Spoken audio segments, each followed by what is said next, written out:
When it comes to wildfires, the conversation is often framed in big picture, almost statistical terms. Total hectares destroyed, number of people evacuated, air quality index, and the total cost of damages. But lost in this view are the people at the forefront of Canada's response to fires. Far from the stereotype of anonymous heroes hidden behind heavy gear is the difficult reality of intense pressure, long hours, and severe mental and physical health burdens. Yet in their voices, we hear not just a warning, but a prescription, a call for Canada to reassess its relationship with wildfires and wildfire fighters alike. From how we think of wildfires to how we can best support the people behind them, how can the world learn to better live with fire in the era of the piracy? People come from all backgrounds, training and experience and walks of life into this career, and there's a lot of camaraderie among the team. That's David Tavernini, a Parks Canada fire management officer who, like many others, got his start fighting forest fires during summers as a university student, working up the ranks in between semesters and realizing just how much he loved it. But even then, this was far from your average summer job. Every time these forces are deployed, they're putting their lives on the line. A total of 4 firefighters across the country tragically died due to the wildfires last year, including a 19-year-old teenager from BC.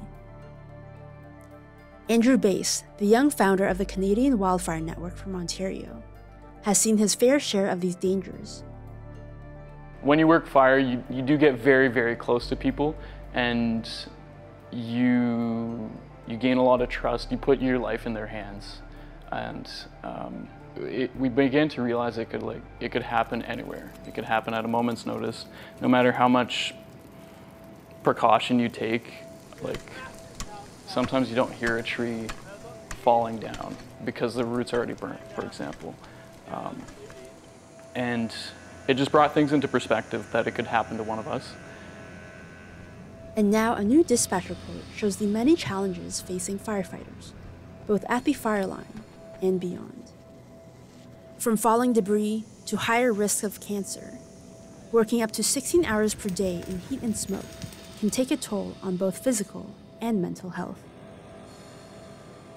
You're really focused, your adrenaline is running, and you're focused on the task at hand. And I think really where it really sinks in is on those times between deployments when you get home and you have the time to take a breath, take a bit of rest. That's when that cumulative fatigue and the stress that's built up is really kind of sunken in. After a tough year last summer, crews have picked up right where they left off. Like Jane Park, a fire and vegetation expert in Alberta. A first-generation Korean Canadian and a Type 1 incident commander, she's not only fighting wildfires with prescribed fire, but also pushing for more diverse representation within the ranks, and making sure all crew members feel included while on duty. You know, we've had a number of really hard seasons, and so they build up, and I can definitely see that stress in myself, but also in my coworkers as well. So yeah, there's a lot of concern there with, you know, thinking about whether or not we're going to have another season like that, and whether folks will be prepared to deal with what we just dealt with all over again. Around 5,500 wildfire fighters are hired each summer across Canada. However, most fire crews typically see high turnover rates with young recruits and low retention. And a big part of that is a result of the fact that our wages don't necessarily match the level of risk we take on, the amount of work we actually do, and the general responsibilities that we take on as well. Bass believes that higher pay and longer year-round contracts for fire mitigation, such as prescribed burning and field management, are some of the ways to prepare for a future of more wildfires and longer seasons.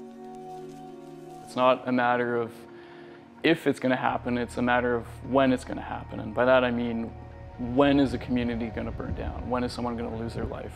Because with retention, we're seeing so much strain in our workforce that at some point we we may not be able to